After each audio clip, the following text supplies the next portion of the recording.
Welcome to our pod, and by that I mean on Wednesdays we read. I'm Hannah. I'm Laura. And we are two best friends who do a deep dive into a new book series, one book at a time. Right now we are shiting on the Wheel of Time, and we are on the 13th book, Woo! Towers of Midnight, and we will be discussing the men of this book. Pray for us, as Laura said last episode.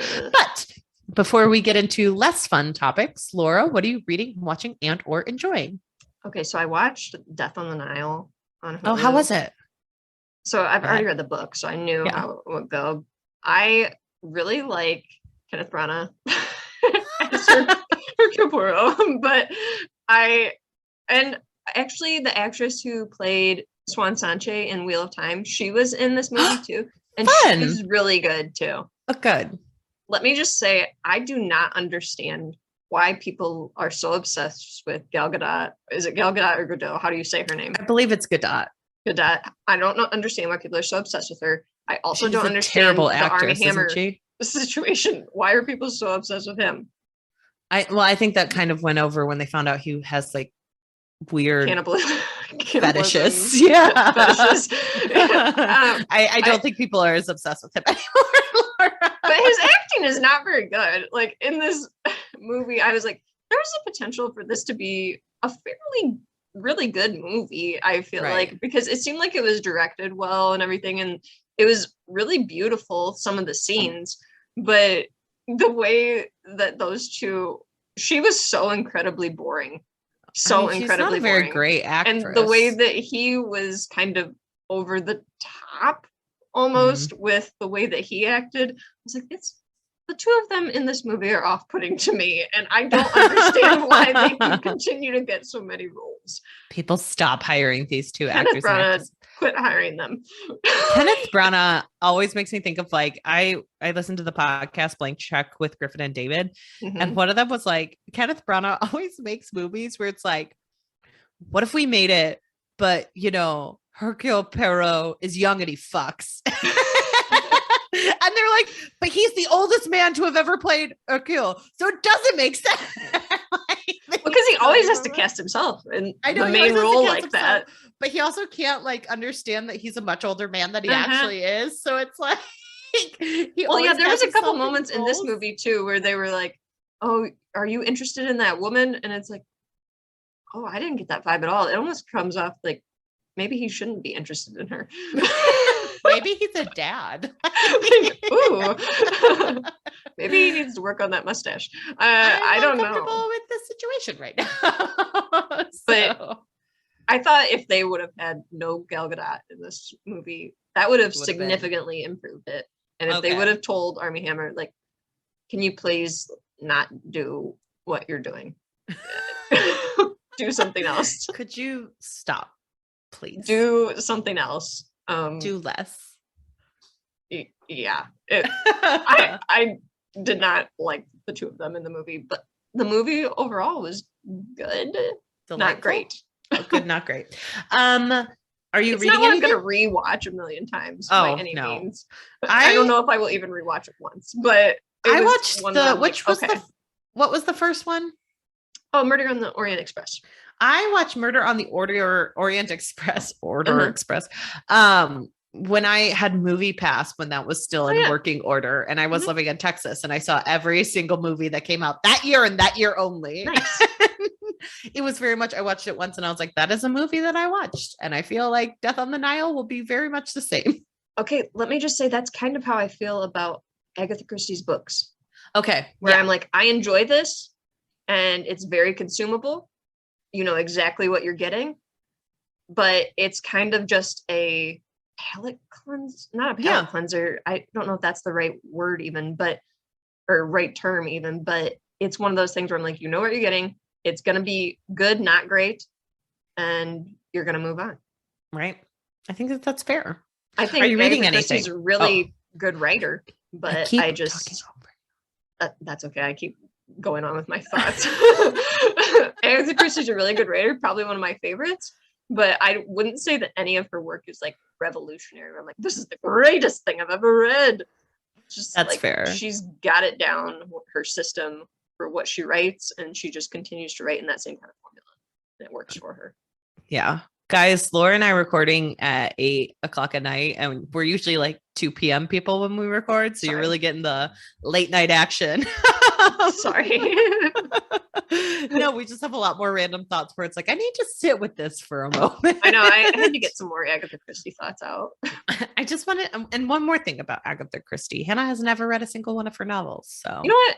I like them. You definitely have to take it with a grain of salt because a lot of racist things, a lot of old opinions. So there's so many racist things. Like someone recently did a TikTok on like some racist crap that like one of her books had to be renamed because it was like terribly named. Yeah, that was, and then there were none. Okay. Probably her most famous, and the one that was highly politicized, or not highly politicized, highly publicized, I guess, because of that Great American Read that they did, like, I can't remember when that was. Not too long ago. Right. Before COVID, but not 10 years ago. But it got a lot of traction then after that. And I will say it is probably one of her better novels. Okay. But yes, very, very racist things. I mentioned before, like things that she said that I'm like, okay, you need to not like always assume that people who are murderers are escapees from mental institutions. Oh my gosh, I remember that. Like no. That's not a thing. I can definitely understand how people could not tolerate that kind of writing. Definitely get it. But unfortunately for me, I guess it's become kind of a comfort read to pick up one of books. I mean, I've got the formula down for this kind of like whodunit type situation. Fair. I mean, remember, she's dead, so she's not benefiting anymore. Yeah, she also led a very weird and interesting life. I feel like she went missing for a while and nobody remember we talked about this, where she went. So there's a lot surrounding her life that is unknown and weird and interesting. And I think a lot of times weird, unknown, interesting people can produce things that are artistic, and she's one of them, and she's very prolific, but doesn't mean she's always got the best things coming out. So there's that. At least you're not sitting on this podcast going, everything about Agatha Christie was right, no notes. My eyes are open to what she is. Good. That's all I'm we can ask aware for. I'm reading problematic material. I'm very aware of it. Perfect. Okay. Well, good. So other things I've been reading. Yes. So this has been a really busy, stressful week for me, but I've read 3 volumes of Lumberjanes because I just needed something like easy and happy. And those are such cute little graphic novels. I really think that I enjoy them so much now that I'm like, if I was given these as a little kid, I would have just been like, oh, it's the greatest thing ever. But they're great. Give them to little kids. Laura has become a resident graphic novelist person. Yeah, so. Like Lumberjanes, you know me. Reading children's graphic novels. Such a pro at them. The other book that I just finished today because I got really into it was Verity by Colleen Hoover. You did get very into that. Sandra over at Story Darlings was reading it recently, and I was like, oh, is this good? And I said, or something like, I've seen this everywhere, which I have. And she said, it is really good. And so I got it from the library, and let me say, for someone who has been disappointed with thrillers as of late, I am not disappointed with this one. Yay. It's very consumable, and it's one that definitely leaves you thinking, what did I just read? Okay. Which is what you want in a thriller, I think. It's exactly what you want in a thriller. It's the right type of creepy, though, where it's not. So I think a lot of thrillers tend to lean into sometimes supernatural type things happening. Yes. And this one does not do that as much. And that's good. Keeps things more in the camp of people are creepy and terrible. I mean, fair. People are creepy and terrible, so they're not wrong. When I read the acknowledgments at the end and the author said, "This is just my little try at something different than romance," I was like, "This is your little try? Oh my god." Could have fooled me. I had no idea you were a romance writer. I thought you only wrote thrillers, since this is my first novel of yours, but right. Consider me shocked. Well, that may have been the most shocking revelation of the whole novel, was the acknowledgments, finding out that she typically writes romance. Right. But, well, it's good when something can like surprise you. Yeah, I think it's been hyped up enough, Verity, but probably worth it, because it's a good thriller. It's really good. I like how your voice just changed a little bit. Like you were trying to like, it's good, I swear. I mean, I have a little bit of a sore throat. So there's that. I'm so sorry for being rude to you then. I'm trying to get the words out and it's forced. Make some tea. I just finished a cup of my own. I've got a lot of water here I'll be sipping on, but okay, well that's good. What have you been reading and watching? So in pure fashion, keeping on from my Thurston land, I have not read more, or I've not watched more Pride and Prejudice stuff or Jane Austen stuff, as it were. But I have started watching HBO Max's The Gilded Age, which is exactly what I want. Like it's so 90s and ridiculous. Mm-hmm. And the way that like all of the movies and TV shows I watched growing up about the stuff was ridiculous. So it's about like New York during the Gilded Age. I'm terrible with dates, guys. I'm terrible with dates, but the series opens in 1882 and it's just like old money versus new money moving into the neighborhood, and like huge issues with like railroads and like people becoming like rich off this kind of stuff. And it's like a stacked cast. Like it has Cynthia Nixon from Sex and the City, which is not like the most stacked of it, but has like Audra McDonald, who's like a Tony Award winner. It has like Broadway star. Okay. Yeah. It has like Jean Triplehorn, who also has had like a prolific career. It has, oh my gosh, what's the one woman's name who was like on, oh God. I can't remember her name. I know that she's like incredibly famous. It has Carrie Coon on it. I'm gonna kick myself when I realize, it has Christine Baranski in it. Oh, I love her. I know. And the main character is, and like it's like a woman who her dad recently died. He left her penniless, so she has to move to New York where her aunts live. And like one aunt was like very rich, and so like the aunt is part of the old money stuff, and like someone moves in across the street who is new money, and she like hates her so much. And this girl has like not been raised in like a very rich home, so she's kind of like chill. I will say that everyone talks about how pretty she is and how amazing she is, like, and I was just like, this girl is just blonde and boring. I don't understand. And I looked it up, and she is one of Meryl Streep's daughters, but like not one of the two, so that's like the bucket we're digging from. So I was like, oh, nepotism, baby, that's why she's here.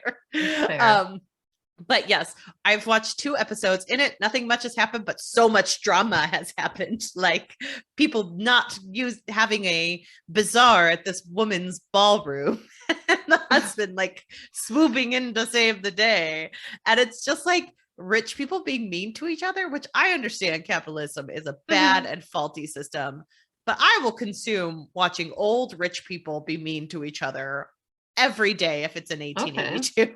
So under the condition that it's 1882, it kind of has rich to be people 2021. No, I'm not sure I want to watch Succession. So but the Gilded Age, perfect timing. And like the stacked cast, I'm a fan. Yeah, Cynthia Nixon. Wow. Yeah. Nathan Lane? Oh, Nathan Lane's in it. Love so like him. I haven't seen him in it yet. But is Louisa Jacobson the Meryl Streep daughter? Yes. Okay. She looks like the sister. Yeah, she kind of like, once you realize it's Meryl Streep's daughter, you're like, Since you said that, I was like specifically looking at the cast, like which one is it after her? Yeah, it does look like the Gummer daughters, because there's two of them and they surprisingly look almost exactly alike. But this one looks different enough that like you couldn't just be like, which one is that? Right. I had to look up that she was nepotism baby. But I enjoy it very much. I've only watched 2 episodes, but I'm like, I'm here for it. I want all of this. Make a million seasons. I will watch Make a million seasons. I watched the North and South miniseries. Okay. I've watched Persuasion a million different ways. I had an entire week last week where I watched all Jane Austen adaptions. I am here for old people just being somewhat rude to each other. And it so being is Hulu, like because if you want to watch pretty much any of those things that you watch during Thurstonland, you can go to Hulu. You can pretty much go to Hulu. And I'm watching The Great. So like when I tell you that my mind has been like, hey, Hannah, remember how much you loved olden day crap? Here's Hulu all remembers. Of it. Watch it all. And so that's what I've been doing. And for reading, I just finished Filthy Animals by Brendan Taylor. This is did I talk about this last week? I don't think I talked about this last week. I don't think so. I hadn't finished it. This is the second one I've read of his. I read his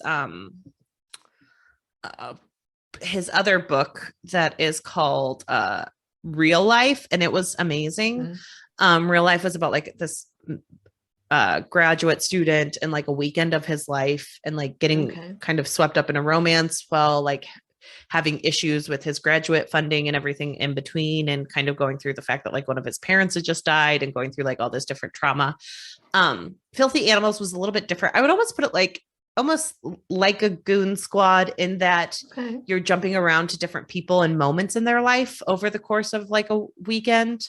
So it's a little bit different, but it's still like he does so well at distilling how real people feel in the moment. Like I feel like so many times when I'm reading books, like the book is about a topic and then like you kind of get the feeling that the person's only personality trait is what's going on in the book. Yeah, and like hyper focuses on just that character. And it hyper focuses on what they're interested in the moment. Like I just started The Plot by Jean Hanff Korelitz. And when I tell you like the main character is obsessed with becoming an author, and I'm like, what does he do besides want to become an author? Like, I don't know anything about this man other than he write book. And like people just aren't like he write book. And like I do feel like Brandon Taylor kind of shows you that like there, even if it's a very quick read because it's not too many pages, it's like 275, but he really packs a punch in those pages. And he always makes you feel like you're looking at a full formed character. So even if you don't see everything they do, you understand that there are other spectrums to them. And there's like a full life being lived. You're just looking at one small moment of that. And it's very interesting. And I like him a lot. And he's like a stunning writer. He writes a lot about graduate students, but hey, we were all graduate students. Some of us were at least. I was going to say not all of us, but I know. But I was. So that's all that matters. No. And hyper focusing. Do you know how often I'm writing my book and I'm like, am I hyper focusing? Does it seem like these people have personalities outside of themselves? And I'm like, I don't know. But that's neither here nor there. Get a happy another anxiety moment. And then a book that came out yesterday, I read that is called Hope and Glory by Yandela Benson.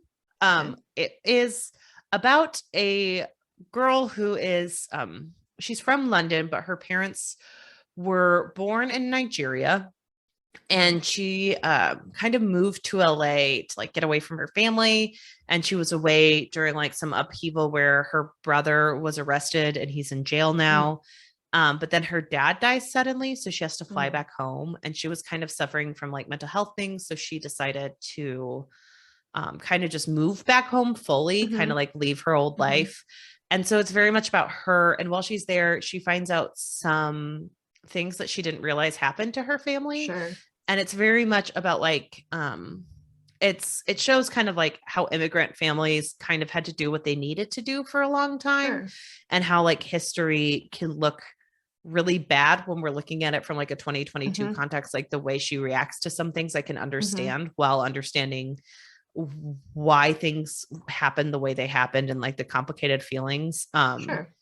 And so I thought the author did an amazing job at kind of looking at things that probably did happen to a lot of families and dealing with the emotions of those and dealing with the healing process and dealing with like how different children from immigrant families can react to certain situations. Cause like her oldest sister is very much like, I take care of everything. Please don't hurt mom. You can't do that, you know? And then like the brother is very much like, why did you abandon us? And like, you get to see the different complicated stuff. Although like, it wasn't a deeply heavy book. Like I would say that it's still very hopeful. That said, the one thing I didn't care for was like, she randomly gets into a romance with a guy.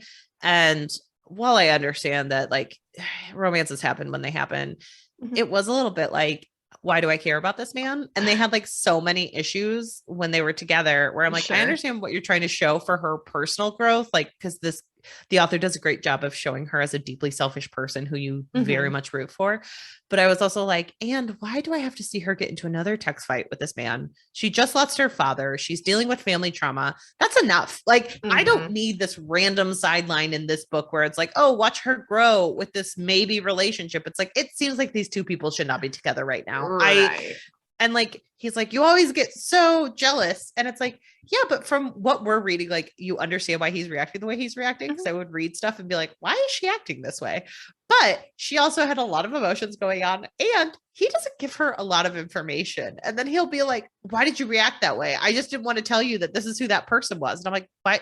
Then why wouldn't you tell her you're dating her? Right. Like tell her this information. And so that was the only part where I was like, I still rated it 4 stars because I think it's an amazing book. And I really loved the family stuff. I just was the romance. I was like, why did we put this in here? Why is he here? Can we get him out of this plot? Because I don't care. Right. But it was very fun. Well, that's good. But yeah, so a little bit of reading, a little bit of watching dramatic people just walk in heavy ball gowns, you know. But yes, you too, very much. And I'm enjoying myself. Oh, and before we hopped on to record, I realized that Starstruck, which I have talked about on this podcast, it's about the woman from New Zealand who falls in love with an action star. They just dropped their first episode in season 2. And I was like, I didn't know this was coming out. And I watched like the first 15 minutes and it's just so funny because it sits with so many awkward things on like how things would definitely unfold in the real world, but it's so weird to see a television show too, right? Because it's very much like they left it on a cliffhanger in season 1 and like it drops you in right where the like thing happened in season 2, but the way they're reacting, it's like, yeah, this makes sense. Where like there's a lot of random emotions going on between the two of them. Sure. Like, it's so funny and I love it so much. And it's just like a very me show, which is like light but very witty and awesome. So everyone should watch Starstruck and tweet me about it because I want to talk to people about it. I really enjoyed that show and I don't know anyone else who watches it. So I do not watch it. I know you don't. You need to get access to HBO and watch all the shows I watch, Laura. If only people would just read and watch all the same things that you do. I know. I have great taste, people. What are you doing? Everyone's always like, I followed Laura's recommendation for books. And it's like, I understand. That is not true. There is someone who I'm losing tons of followers after that previous I love Agatha Christie comment. They're just like, nope. They're like, unfollow. I don't think you said you loved Agatha Christie. You said you understand. I understand. You shouldn't like reading her as much as you do. But I also prefaced that with, she's one of my favorite authors. So where do we stand? I'm losing followers and you're giving me way too much credit and yourself Everyone's not enough for book recommendations here. Hit unsubscribe. If you recommend Frederick Bachman all the time, you're fairly safe. Frederick Bachman is great. I love him. I know, that's why maybe people are taking my recommendations because I'm like, oh, I love Frederick Bachman. I know, and I'm reading stuff where I'm like, Hope and Glory, this debut novel from a Nigerian author. Like, I have no idea what that is. It's an arc. Veronica and I were discussing our 2 different stacks from Powell's books, and she was like, yours is very different than mine. I'm like, what was mine? Vibes that I was feeling in the moment. But I am excited. I feel like whenever I go book shopping, unless I have like a specific thing I'm looking for, there is no rule. There's no rhyme or reason. There's no rules. Well, Powell's is so big. Like you just get to walk through a giant used bookstore. So I bought 12 books and mailed them home to myself, and they came today. It was wonderful. But the way I was like so anxious that someone was going to steal my books. Who was going to steal my books? I don't know. I live in Chicago. Sometimes people just steal packages, Laura. But it did say Powell's pretty aggressive on the front, so they probably knew they were books. And it's like, how much is a book going to get you, really? I can tell you I didn't spend that much on all those. So I mean, they would become enlightened, maybe. Yeah. Learn how great literature is. Start your own book podcast. All you have to do is steal a package, and the world is at your fingertips now. Our number one vote or listener, Veronica, did say, I should start a podcast just called Hannah Made Me Do It. And I'm like, what a niche podcast. I mean, we would listen to it and probably understand many of the inside jokes and comments of Hannah Made Me Do It. But I don't know. I don't know if people are really jumping at the bit for that kind of content. I'm unsure as to how wide of an audience this offshoot of your bookstagram is going to be. I mean, make it 5 minutes. I'm sure people would love to hear a 5-minute clip. Made me do it. Love it. Start making the reels on Instagram. You can. I also really enjoyed that reel. Oh my gosh, that reel thing I really enjoyed this week. I died. If people do not know, Veronica made a reel about how I'm having her read Priory of the Orange Tree with me for Mega May. I guess that's the inspiration for the podcast. Hannah made me do it. But she did it to the TikTok sound of someone singing the Backstreet Boys, everybody. And at one point, like,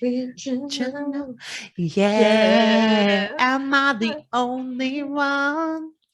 Yeah. The way that she does that dance move, am I sexual? With like the little arms going down. Her hands in and then kind of shimmies her hands down. I've been trying to do that a million times and I can't get it right. People look it up. It's on Ronnie Reads Regularly Instagram, and she shared it on her Twitter. So look it up. It's very funny, but it's all about how I'm evil and I make people read large books, which, I mean, guilty as charged. So, but if you want something that's a little bit lighter into the podcast. Yeah, you could do a brief glimpse into the podcast. Laura, let's start a podcast. Oh, I thought you meant how I made you read a 14-book series. I'll read some of the like ads for it. You know how you like in this, you listen to commercials. I would like to read some of those where it's that kind of thing where you get like info on this podcast. I'll read those for the Hannah Made Me Do It podcast. But if you don't want to do Mega May, if you guys feel like Hannah's pressuring you to read giant books, do Laura's Maybe This Time, because that is a very fun little Instagram and Twitter thing she's doing. Like saying DNF all the time, because there's some books that I really would like to actually read, just sometimes you're not in the right space for them. Right. So Laura will be focusing on that, and she'll be reading some of the books that she didn't finish the first time around, but she's going to try this time. But now that we have chatted, so I know it's mostly fantasy. Whoops. Oopsies. Shocking, we know. No Frederick Bachman made the list. Oops.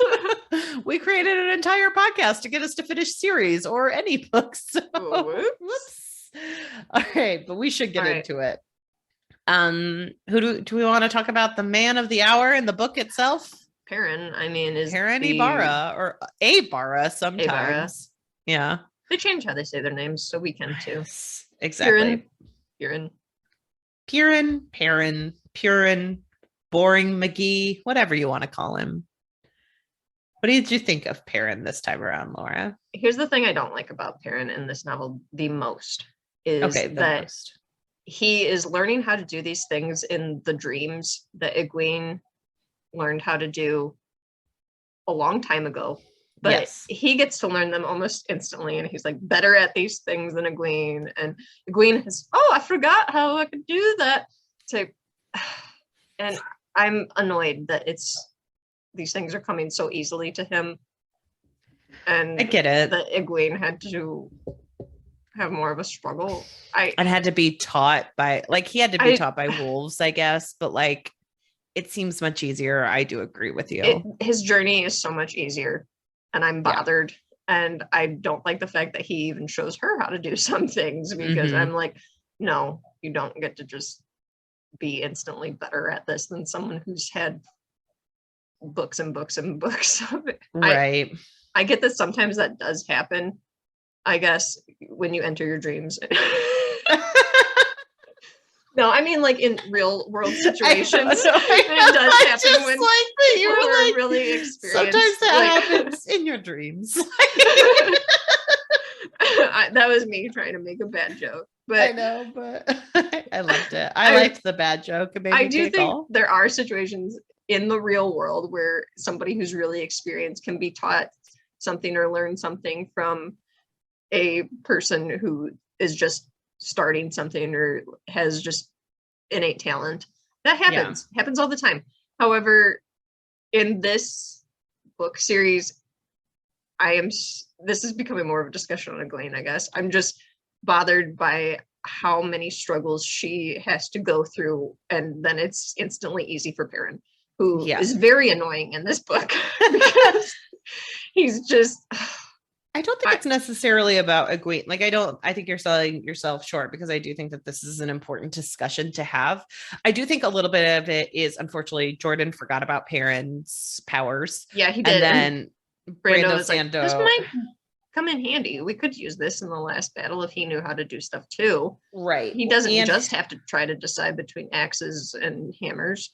That can't be his only personality trait, to which I say, fair enough, but Jordan still thought it Yellow Eyes thing has to be brought in more than just people just calling him that. Well, and I do think, like, I get your point. I will say, like, yes, part of it is the Jordan of it all. I will say that, like, I do think it would be an interesting topic, and this is giving Brando Sando all the grace in the world, and I will caveat it immediately after I say this, that it is interesting to discuss, like, how when people start relying on an inherent power, that sometimes they forget about how to use other things, like, you know, the building blocks that they were taught on. So, like, Egwene was taught all those building blocks, but then she starts to channel more and more and more, and she forgets everything that she was taught, that there is power outside of what she already, you know, what she's learned to have. And that is very fair and a good argument that I think a lot of people would make for this. But with that said, I think not accept it. and what you're getting at is a more inherent danger of plots like this happen a lot, where women have to be tortured and beaten and brutalized to get to where they are, or put in meetings and say their idea 7 times to have a man say it and it be instantly accepted and raised. So there's that. Yes. And so I do think that there is a lot of, like, the inherent misogyny that comes through in books like this, and blaming all the people in the world over this, but, like, that stuff comes through, and, you know, like, that's a bigger problem. Right. And that's why you can't rely on just saying, like, well, the whole reason she did this was because Egwene forgot the building blocks because she's relied too much on magic. Yeah, that's a logical and a good thing to explore. But also, that's always going to lead to the second question of, should a white cis male do that with his characters, where a white man gets to, and Perrin is white in the books, different canonically in the show, but he is still a white man who gets to walk in and be a great leader and be, you know, married, they're all instantly good at things. Yes. And like, Perrin was definitely tortured throughout these novels. We're not discounting that, but that torture hasn't stuck to him at all. Like, no one but only outside people ever mentioned the fact that Perrin lost his entire family. Right. Perrin never has any kind of any of his viewpoints. They're never challenged. He just gets to be happy with mommy Fufu, and he just gets to be an amazing strategist, an amazing wolf dreamer, amazing overall. And like, it's the whole joke of like, Egwene had to go through all of this suffering to get to the other side, and Perrin had to learn that the power was in him all along. The power was in him all along.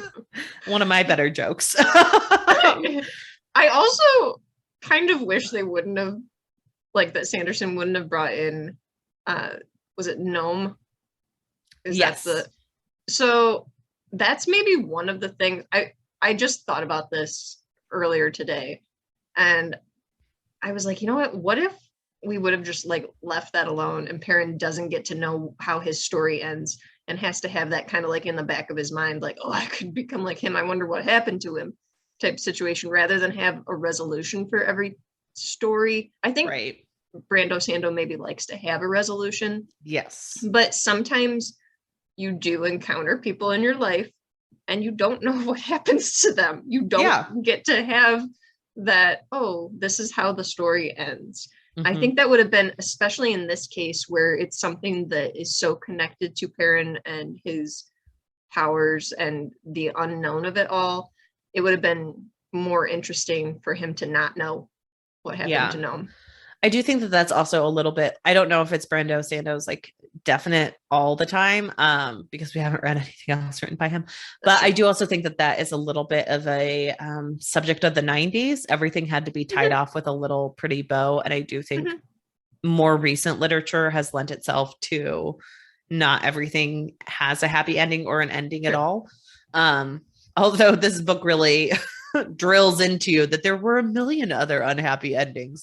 We just happened to see the happiest one. It was inside of us so long. That's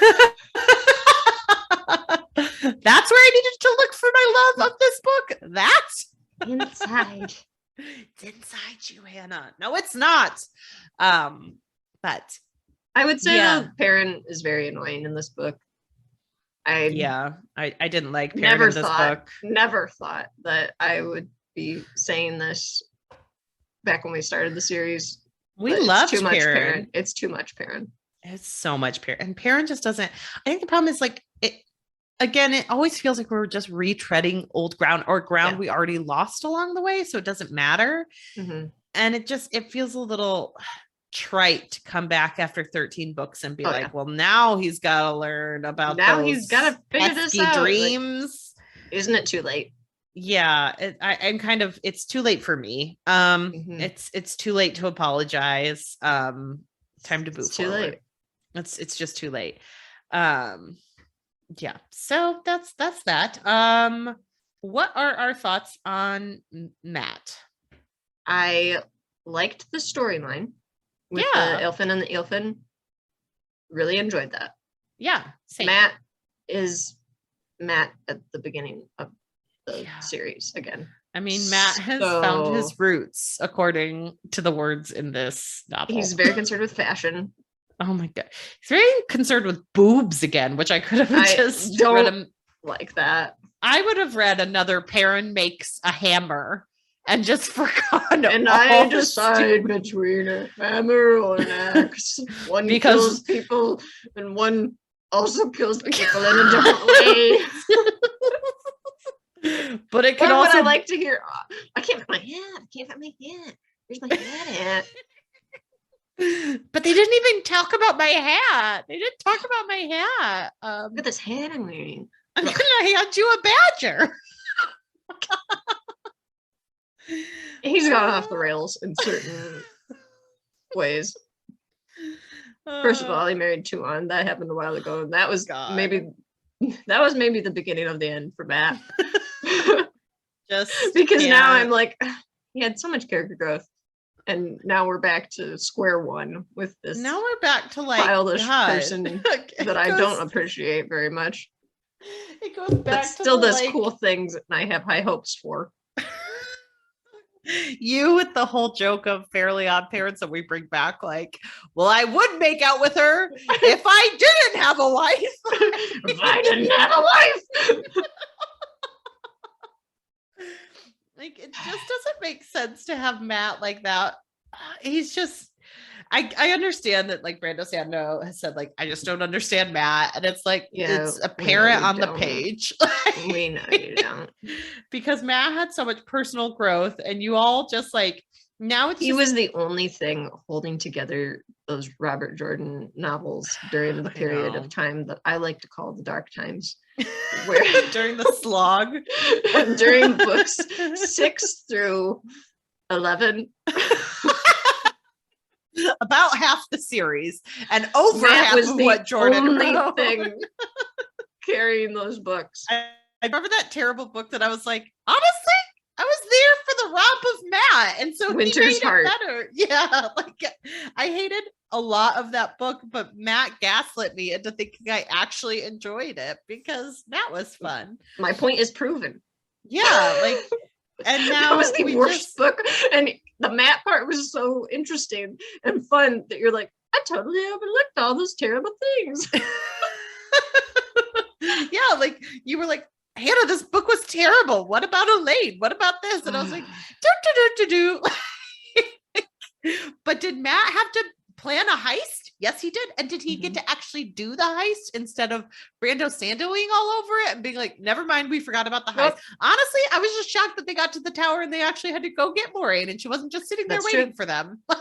Except now she's married to Tom. She is married. Old people Tom was forever.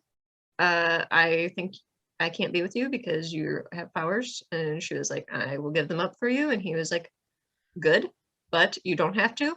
I've thrown away everything that I care about because we love each other so much. And it's been well known. Don't you know that the greatest love stories come with a test of wills? And then he just needed to prove that she would give them up for him. And now it's okay. The thing is, I still consider them strangers. So it all seems odd to me. You're forgetting about that one conversation they had that one time where she told him that she didn't trust where him. She was like, is this the way we're supposed to go? And he was like, yes. And she was like, okay, let's go. Is this how it's going to be? Come on, everyone. Yes. And they were both like, we're in love. We were all like, I mean, what? Honestly, if I hadn't been recording this with you and you were like, well, old people forever, I guess, I wouldn't have noticed. So now, we have just said like very many times here in this past minute or so, but I say it all the time where I will say, and I was like, and I said like, and I've noticed that my sister has started doing it a lot. And she'll ask me, she likes to get in on like secrets and drama and stuff like that. And she will ask me, and what would you be like? For hypothetical situations, she will create a situation in her mind and ask me about it. Like, that's beautiful, and I love it. And I'm here for it. She'll say to me, and what would you be like if they said that? And it's the funniest thing in the world to me. So us saying like a million times just remind me of her doing that. I love it. And Laura, what would you be like if you had to read another time of Matt talking about boobs? I mean, we're gonna have to. There's a whole nother book, and guys, it's inevitable. Even at the 2 times the speed, it's over 20 hours long. Yeah, I already started. And small spoiler. Suddenly, Elaine's voice gets like an octave lower. You and I've made so many jokes about how Elaine talked. I wondered if Kate was like, well, she's had the same joke. I'm so glad the first trimester, you're like really sleepy. The second trimester, the morning sickness is gone. You're feeling pretty good. Third trimester, you feel miserable, swollen ankles, and your voice deepens. Like it's almost like Kate forgot that she was talking about like this young girl who she'd been following for books and books and books, which fair enough, so have I. But all of a sudden she's like, are you really going to do that? And I'm like, when did Elaine ever talk like that? I mean, that's such a drastic change. Hot take on pregnancy. It's a choice. But it made me laugh while I was walking the dogs today. Sorry. What other characters? We've talked Matt, Perrin, and Tom. Is there anything else? We barely talked about Matt. We didn't. What else is there to talk about with Matt? I mean, he's, yeah, you're right. There's nothing Matt to and say. Tom, there's nothing else to say. He's oblivious. He's just oblivious. He has a terrible wife. He's like, I'm not a lord, even though I'm married to an empress, and gets mad at people. And he's randomly like telling everyone he's married, but then he forgets that he tells them, and then he's mad that they know. Make that make sense, everyone. Doesn't make sense to me. Yeah. Okay. What about Rand? He's happy again, like he was in book 11. Yeah, he had another mood shift. Which he too ate a Snickers, if you remember. Yeah. I don't know if I appreciate that personality change back as much in this book. Maybe it could have happened in the next book. Yeah, it feels too soon. Yeah, it feels way too soon. I almost feel like it would have been better if they just didn't have him in this book. Like if he had gone to, like if this was another like was it the Great Hunt where there was very little Rand? Yeah. And it also would have made sense with the whole like parents in a different timeline, because then we could have like known that we're leading up to the events of the last book. It also would have made sense in terms of this being like a bell curve type series where the first and last book kind of model each other, and that would have been really smart. Yeah. Why didn't I write these? Yeah. Brando Sando, they gave the wrong person the job. It should have been Laura. It should have been me. I was probably except like within page 1, you would have been like, Avienda died. Elaine. What a sad time. Unfortunately, Faina was captured and we never found her. Suddenly, 3 women in this series died. But Baron's back. We gave up on these missions to find these people. Elaine abdicated the throne. She did it in a whisper. Heard around the world. I abdicate my throne. So yes. Yeah, I do agree with you. I think Rand, it was just so jarring in this book series to like watch him suddenly be exactly who he was in book 11 and just be like, why are we And to be clear, I don't disagree with the overall choice for him to be positive again and yes, not over, but working through this. But it's too soon. It's too soon. Narratively, it was just really jarring to have like Jordan randomly sometimes remind us that he's going crazy, and then Brando to be like, no, he's really crazy. And then in the next book be like, he's better again. And it's just like, well, then why even mention it? Why? Like, it just doesn't make sense. I don't get it. Yeah, so I agree. I would have really liked if they had modeled this like after the 3rd book and Rand was just off doing his own thing. And there was like all these whispers, even though we knew he got better at the end of it. It's a different timeline. So watching things kind of devolve by like other parties. And then all of a sudden it gets better when Rand is better at the end of the last book. And we know that all the timelines are matching up. That would have been a really effective way to do things. I mean, well, there is a name for this when book series are like that, where they're like the first half and the second half kind of like mirror each other, and there's like the pivot point. I can't remember what it's called. I couldn't tell you. You're the English major, you should know this. Well, I didn't study this in English. I studied feminist literature and things flies flying up women's 14 skirts. Book series. No, there was lots of Thomas Hardy though. Oh, okay. Cheese and rice, Laura. Who else is there to talk about? Well, we already said we couldn't talk about Tom. Well, I mean, we can, but there's not much. I mean, he's a married man, so he's a bard. Land. There's land. He's bard, and it's hard to be the bard, Laura. My days are so busy, it's making me how can I forget? Okay, we have Lan, Gowan, and Galad. Oh my god. Well, Lan is just a white piece of toast. That hasn't things been happening toasted. to him now. He's finally bonded to Nynaeve. Thank God. And he knew it immediately because it felt different. That feels like Nynaeve. Okay. And he's kind of accepting his title now. He did it right at the end. Yeah. He has got to be the dumbest king I've ever read about. I feel like this is a slight attempt to kind of be like, now we're going to make him Aragorn. And he's going to try to rally people together. And too late.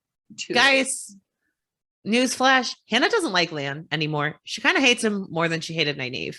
He is incredibly dumb. He is too dumb to be in this book series. Hot take. What was his point? What was his point? I'm no longer like, we actually liked Lan at the beginning of the series. Now I think he's a fucking idiot and he bothers me. Like, you're writing off to the final battle where the world is supposed to end and you can't pull your head out of Mandarv's butt to realize you might need help fighting people, or it might be useless and more people might die. Or hide effectively by disguising your horse. Get rid of Mandarv. Get rid of him. I'm sorry you're so loyal to your horses and not the people you serve, okay? Like, you're annoying and you're horses sad forever. Boy, and I hate it. He's so dumb. And you know what? Fael should have kept the name Mandarv. She should have, because old horses forever. Old horses forever. I really didn't like Lan in this book. He annoyed me. Every section I had to read about him, I did not care. Did you like Gowan and Galad more? Maybe I just don't like the men in these books. I mean, agreed. What were your thoughts on Lan before we move on? I feel like Hannah just like screamed. My thought was the character's not growth. The character storyline is too late.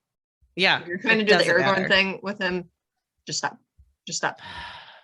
Just let him be Nynaeve's bodyguard warder. That's it. That's what he is. Or let him gather people, like let him be a warrior. Like, we've seen different types of warriors. Mm-hmm. We've already seen the reluctant one. It's Perrin. Mm-hmm. And Perrin's doing it all over the pages of this book. Yep. So why don't you be the king returning to his throne with glory and preparedness to die? Do it. Don't be, I can't bring these people. I don't want the responsibility. We already have Perrin. You're useless to this plot. I don't know why you're here anymore. Go be with Nynaeve. Don't be all over this. I don't disagree. I don't disagree.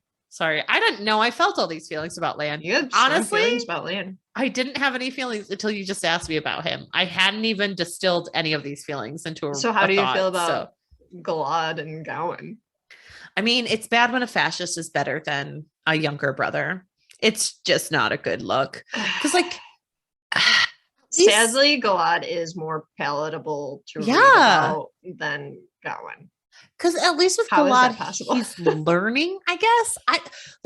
Again, we're mentally trained because there's so many books where it's like, what if a Nazi could love someone? And that's a dumb thing to say because, yes, many Nazis loved people. But, like, that's pretty much what we've learned about Galad, and we're very trained to see that narrative and be like, oh, he was just blinded by his own morals being wrong. And so that's an effective way to tell a story. And I'm glad he loves stepmommy so much, but she doesn't care about him. Apparently she does, Laura. You are misremembering this book and this book. It was one of those things from like the Grinch. Fingers crossed. I had my fingers crossed. It's not that I never loved Galad. It's just you have a different relationship with your stepson. I don't care for Galad. I don't care for Galad. She literally said, I don't care about him at all. This boy that I raised books ago. But his trial was dumb. His trial was pointless, but it wasn't his trial because he wasn't the judge. He was just a very useless attorney. He's a terrible prosecutor. He's a terrible prosecutor. He didn't make the judgment. That is a bad idea for all legal systems. Let's not have that happen. That trial was very frustrating. His other White Cloak people were very frustrating to me, even though one of them had some kind of enlightenment. Honestly, I can't remember one of the White Cloaks from the next. Like, I know the only ones that I remember specifically are Bayer and Bornhold, but I cannot tell you which one is the one that had the enlightenment and which one is the one that cannot let it go with Perrin. Dane Bornhold was the one who had the enlightenment because his daddy was Daddy Bornhold. His was the dad. Okay. And he was the one who was an alcoholic for a very long time. And then all of a sudden that plot line just got dropped right off a cliff. Yeah. Where he's like, oh, it's fine. I'm fine now. It's not. I've got too many characters to take care of now. I wasn't soaked in tequila for half this book series. Not me. And then like Perrin suddenly being like, hey, what if I didn't kill your father? And he was like, he makes a point. Of course he makes a point. He made that point back in the Two Rivers. Right. And then the other guy who like literally forgot he tried to have Perrin murdered. Oh yeah. That's what it was with him. He's like, he's a dark friend. And Perrin's like, tried to murder me. And he's like, I didn't think you'd bring that up. It's like, what? Oh my gosh. Such a funny plot line. I can't believe that is written down plot line. Even in the book, he's like, the look on his face said he didn't think Perrin would say that. And it's like, why wouldn't he? It's a really good defense. Exactly. Why would you have done that? Like everything about the White Cloaks and Galad seems ridiculous. I mean, they're as ridiculous as like you should see these White Cloaks. Like they're all just bodies. I mean, they're ridiculous humans. Necessary for us to keep going with this ridiculousness, or can we just end it? Like marry Galad off to Berlin. It's gonna happen. Be done. Then there's Gawain. They're getting married in the morning. Then there's Gawain, a man who had to learn to have a personality. Because no one just wants to date themselves.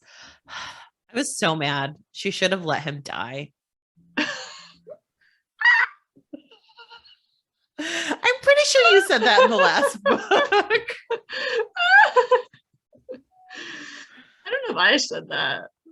I might have thought it, but guy, he should have died. Wouldn't it have been so wonderful for Egwene to enter the last battle, having gone through all the trauma and losing the dead weight that she was dragging behind her as he clawed at her hands, asking her why she didn't love him more? I don't know how that would come across in the TV show, but I mean, they did that with Perrin for an entire season, so that's fair. Oh. Who else is there to talk about? Because I don't really want to talk about Gawain. You don't have an opinion, Laura? I mean, what is there that I can say? He's about as useful as Colin Bridgerton. We really said it best. What can I say about Gawain? Besides, this is a terrible character.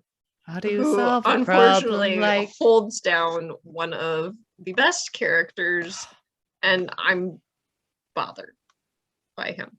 It's just so upsetting to watch one of the best characters. He just continues to not appreciate Egwene and what she can do. He does appreciate her, Laura. He appreciates her so much. He doesn't trust anything she says because she doesn't understand. He's just there to save her. I hate that man. Yeah. Mm-hmm. Guys, could you? Well, we just talked about how much we loved him. So I honestly don't think there's anyone left in these book series anymore. Like it's Matt, Rand, and there Perrin. are a lot of other characters. Like Mazrim Taim is mentioned, but he's mentioned. They're like Logain is mentioned. There are other characters mentioned, and they're doing things, but we don't get their viewpoint or interactions with them as much. The reason we've been kind of honing in on just a handful of characters is because we get their viewpoints, and they seem more important to the story than the other ones do. So if people are listening and they're like, "Oh, you forgot to mention random dark friend that we haven't heard about, and they were only mentioned in the prologue," I'm sorry. Well, we also had that one Ashaman who became leader of the group trying to work against Mazrim Taim. I guess that's the only major POV we got in this book. But he's just I think that's the problem. Is some of this, again, we really appreciate in these books that Brando Sando is at least letting us see into other perspectives, because Jordan did not have us with the Ashaman at all. And I do appreciate that we're finally getting to see what's going on over there and seeing what they're doing. I think that that's incredibly effective and interesting, and I like it a lot. I just wish we gotten it sooner, and that we had gotten like a little bit more complexity from the men. Cause like that was the whole thing we talked about, was Jordan spent so much time with the three main characters that he kind of let everyone else fall off the face of the earth, to the point where we're 13 books in and we're like, yeah, there are other POVs, there are other men, and we just don't really, we've lost any energy to talk about them or interest. Yeah, it just doesn't really make sense for us to go on with certain ones at this juncture, because honestly, like, again, they're not contributing that much. So. No, and like the Forsaken, they all have the same personality, even though they try to remind you of different details about them. Like, details are not personality, right? And it's just not as effective as I would have liked to see a high fantasy that has all these different perspectives. Completely agree. So we do apologize. If you guys want us to talk about random characters, we can do that. Send us a email with which one, and we will do a brief talk on that. And maybe that's something to come at, like, we're going to do a final wrap-up episode after we finish the 14th book. So if you want a specific discussion on a, not chapter, but like a specific thing that happened or a character, that's the opportunity. Like, let us know. So start taking notes now, because you have about 5 episodes before that one. Start reading the series now. Re-listen to all the episodes like we told you to in the last episode. Download them all. Listen to them all. And if you think we like missed something, ask us about it. We're happy to discuss. We've missed so many things. So many things. I thought there were dragons in this novel. The confidence in the last episode where you were like, and all of a sudden we got dragons. Don't listen to the audiobook at work, people. That was amazing. You'll be extremely confused. I like that you didn't even want to Google it. You're like, I guess this is the world we're living in. At this point, I just accept it. It was okay, because like Laura was like, I thought they were dragons, and I was like, I didn't think that was it, but you might be right. Like, I was like, fair enough. You were ready to get on that train. I was ready to jump on board. But yeah, make sure you guys reach out to us. We're really like coming to a close on these books. So next week we will be finishing up book 13 and discussing the women. And in the meantime, you guys should be preparing for Mega May, and maybe this time. And also today, the day the episode is dropping, is our final vote in Indie Intermission. So get on over to our Twitter, our pod Instagram, and Brews and Books Instagram to vote for the final book we will be reading. I have a feeling I know who's going to win, but that's just a small inkling. I could be very wrong. That these people better be listening to this podcast right now. They better have downloaded all the episodes. The following that book has, I am astounded, and they better all become avid listeners and fans. I'm flabbergasted, and that's all I'm gonna say on that. But make sure you're voting on that, and then once we get it, make sure you grab the Indie Intermission that we will be covering, and check out the other ones too. Yeah, and please rate, review, and subscribe to us. Rating, reviewing, and subscribing is a great way to reach out. You should follow us on all the social platforms or email us at ourpod@gmail.com. We have some great stuff going on that we're really excited about as we come to the close of Robert Jordan's Wheel of Time. So just keep an eye out for everything, because things are about to get shaken up, and won't it be a weird world we're living in a year from now? But everything is changing. Want to be a weird world we're living in a year when we haven't talked about Jordan for almost a year. So I know Laura's just dancing on the inside. Wait till we cover some Frederick Bachman. Beartown season 3. But until then, we will talk to you guys next week.